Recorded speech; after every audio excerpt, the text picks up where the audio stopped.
Hello, সবাই কেমন আছেন? আলহামদুলিল্লাহ সবাই ভালো আছেন। আজকে আমরা দেখব কিভাবে সঠিক নিয়মে একটি জিমেইলের পাসওয়ার্ড কিভাবে চেঞ্জ করে।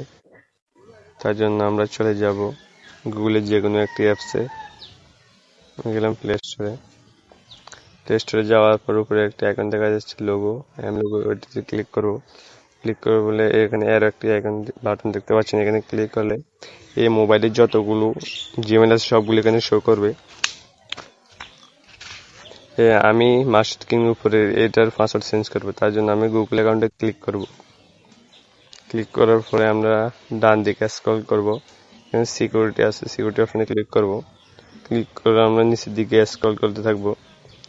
এখানে পাসওয়ার্ড নামে একটা অপশন আছে, এটাতে ক্লিক করার পরে কিছুক্ষণ ওয়েট করতে হবে।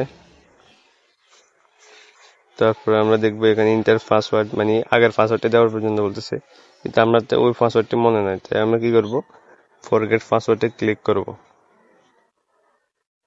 ফরগেট পাসওয়ার্ডে ক্লিক করার পরে কিছুক্ষণ অপেক্ষা করতে হবে। তারপরে এখানে একটা নিউ পাসওয়ার্ড দিতে হবে, একটা কনফার্ম পাসওয়ার্ড। নিউ পাসওয়ার্ড এমন ভাবে দিবেন যেটা যেটা ইউনিক হয়, ঠিক আছে? ইউনিক দিতে হবে। আর যে নিউ পাসওয়ার্ডে যে পাসওয়ার্ডটা দিবেন এটা নিচে দিবেন। তারপর চেঞ্জ পাসওয়ার্ডে ক্লিক করলেই আপনার পাসওয়ার্ডটা চেঞ্জ হয়ে যাবে। আজকের ভিডিওটি এই পর্যন্তই। ভালো লাগলে অবশ্যই লাইক করে দিবেন, চ্যানেলটি সাবস্ক্রাইব করে দিবেন।